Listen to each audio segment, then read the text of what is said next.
So, Walter, the tempo of this offense gets a lot of attention.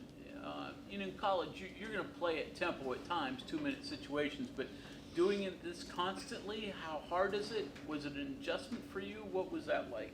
I'm used to a high tempo offense, but even this offense, it's super duper high tempo. But all the conditioning we do with Coach Mike and our O-line coaches, I mean, they do a good job of keeping us in good shape.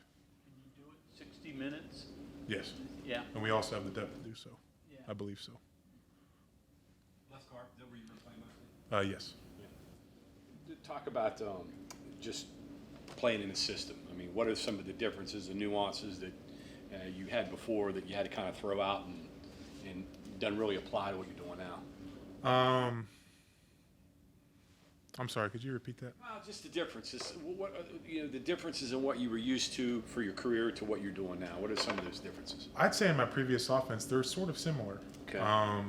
They're not too different. I mean, there's definitely concepts that are tweaked a little bit, but my previous offense and this offense are sort of similar in the same way, but I believe this one, will be fine. A lot of zone blocking. A lot of zone blocking, a lot of inside zone, a lot of quick passes, stuff like that. I'm used to that. Do you have as much quarterback run and option stuff as this one did previously? Sort of. Mm-hmm. Sort of. That's one of the reasons why I like the offense, is because I'm sort of used to it. You said you're working on mostly left guard. Is that what you said? Yes. So what other, because Coach Bignell's talked about needing versatility, everyone needing to be play everywhere else on the offensive line. What other spots on the line are you also comfortable with if needed, or maybe need to work on more if you were thrown into that position? Right guard. I do have a little bit of experience at tackle, and I have snapped a little bit. So, like, not necessarily an expert in those areas, but How long ago did you snap? I snapped a little bit this spring. I didn't practice at center, but like I would snap. Yeah. So when you were looking to transfer, was the system a big draw for you? What was it that ultimately made you decide? The trust, and it's weird. I have a different scenario because two of my former coaches, Coach Ryan Stanchek and Coach Greg Fry. Ryan Stanchek was a 3-time All-American here under Coach Rodriguez. He told me what Coach Rodriguez is all about. And my other coach, Coach Greg Fry, phenomenal coach, he also told me a lot about what Coach Rodriguez is about. And a lot of the time in the portal, it's about who can you really trust. Like, everybody's trying to sell you something, but you don't really know until you actually get there. And I was sold partially because I had two former coaches that told me what West Virginia is going to be like.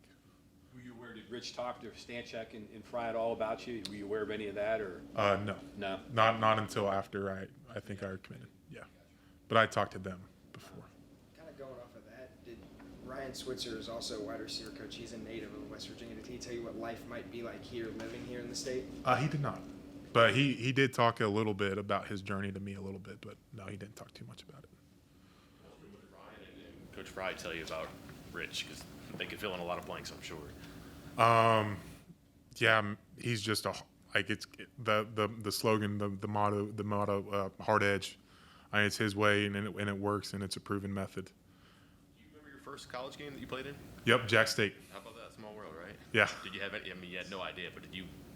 I don't know if you look back at that way they played. It's very early for Rich, but anything about that experience that kind of stands out now? Not particularly. It is something cool to look back on, but no, nothing really stands out other than it was my first snaps. It was one of the best nights of my life.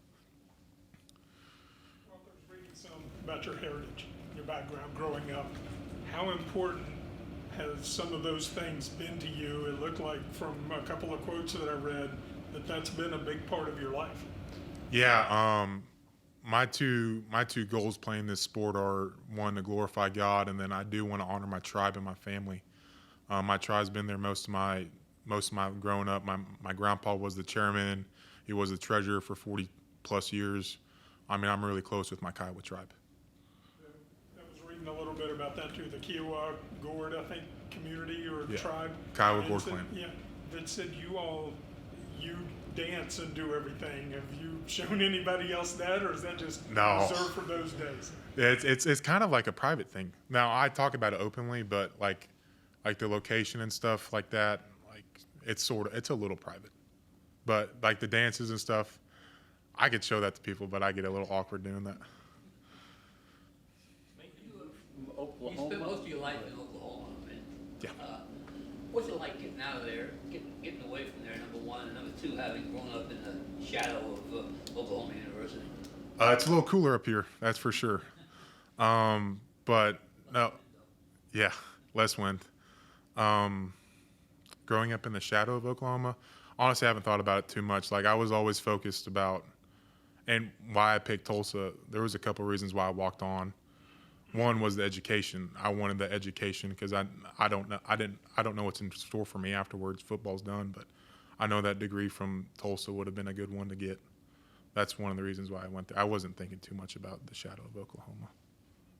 Walter, you mentioned walking on. Obviously, WVU has a huge tradition of walk-ons going on to success. I mean, talk about that journey of being a walk-on, earning that scholarship, and now getting to this point where you're at a Power 4 program. Yeah, that was a scary time in my life, honestly, because I mean, being a walk-on and the education at Tulsa is $70,000 a year, and taking money from your grandma, I mean, that sucks. But the pressure from that definitely, like, pressure builds diamonds. The pressure from that moment and what I wanted to do and what the scholarship meant to my family, how it would honor them and how it would glorify God. I mean, that definitely pushed me. And then even after I got the scholarship, there was still work to do and to glorify God and stuff like that. So The decision to come here, it's a completely different way of life than you were accustomed to.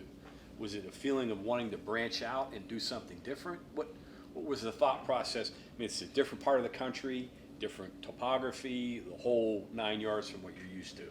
yeah, coming back to my coaches, I wanted to know what I was getting into with the program, you know, like, and just having that little connection, unlike it's not direct connection, but having that little connection to Coach Rodriguez before I even really met him, I mean, that definitely made me want to come play here. But you're stepping out of your comfort zone a little bit. Yeah, I mean, to well, do that. I've always been stepping out of my comfort zone, I Okay. believe.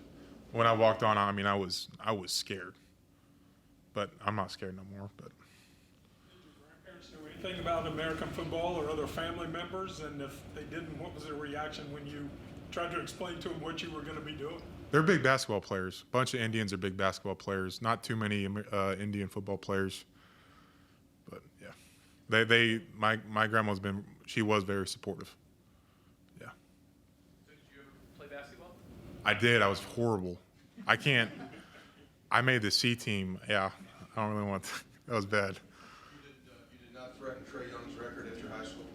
No, not at all. Can you walk us through, what you guys are doing on this offensive line is pretty much unheard of, right? All new positions. Yep. You started from scratch. Walk us through from spring, the new additions of players that came in post-spring, because your unit is the hardest to get synchronicity to.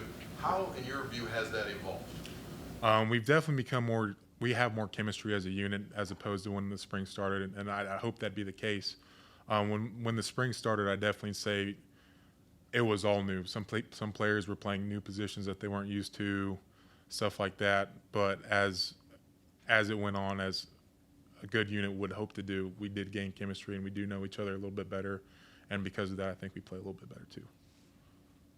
Walter, is there anything else that you would want fans to know about your background or your tribe or where you came from? Because your success even to get to this point, you mentioned, is kind of unique already. Yeah. And I imagine there's maybe some pressure that you feel to keep on having success maybe. All I want to do is I want to see how far we can go.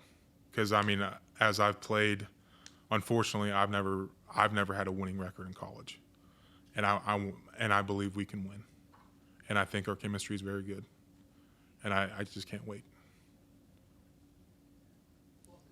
Did you grow up facing much discrimination, being an American Indian, or Not at all. no? Maybe Nope. it's because you're 6'5", or No, not at all. Oklahoma, possibly because. There's a bunch of Indians in Oklahoma in the first place, though. I think there's the most Indians in the USA in Oklahoma. Thank you, Walter. Thank you.